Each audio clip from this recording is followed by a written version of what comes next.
పోనీ ఆఫీస్ ఖాళీ చేసి వెళ్ళిపోమంటారా? మరి ఏం కావాలి సార్? జర పనుండి వచ్చిన. పనా? ఏమిటో చెప్పండి సార్, ఏదైనా చేసేస్తాను. చెప్తా.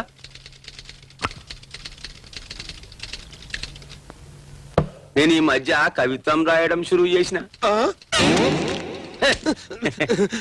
నువ్వు పడతావని ముందే డిసైడ్ చేసిన. నా కవిత్వం వినక ముందే పడ్డావంటే ఇన్నాకేమైతావు? చెప్పండి సార్. జర ఆగరాదు. చెప్. నేను ఇంకా కవిత్వం షురువే చేయలే. నాకొక బుల్లి చెల్లి. సిస్టర్ సెంటిమెంట్ అన్నమాట. కానివ్వండి కానివ్వండి. నాకు బుల్లి చెల్లి. నేడే గల్లీలో దానికి పెళ్లి. ఇలా నా చెల్లికి పెళ్లి జరగాలి మళ్ళీ మళ్ళీ.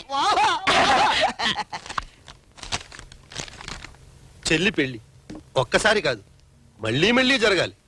బాగుంది, చాలా బాగుంది. నిజంగా మంచిగుందా? చెల్లికి మళ్ళీ మళ్ళీ పెళ్లిని కోరుకోవడం కొత్త సెంటిమెంట్ సార్. అద్భుతంగా ఉంది. గట్లయితే డిసైడ్ చేస్తావు? వెయ్యక చస్తానా? వెయ్యకపోతే చస్తాను. వేస్తా వేస్తా. ఒట్టు ఒట్టు. గట్లయితే కవిత్వంకి నా అడ్రస్ మీటింగ్ చెప్పి అందరికి నా అడ్రస్ డిసైడ్ అవుతుంది. అలాగే సార్. వస్తా సార్.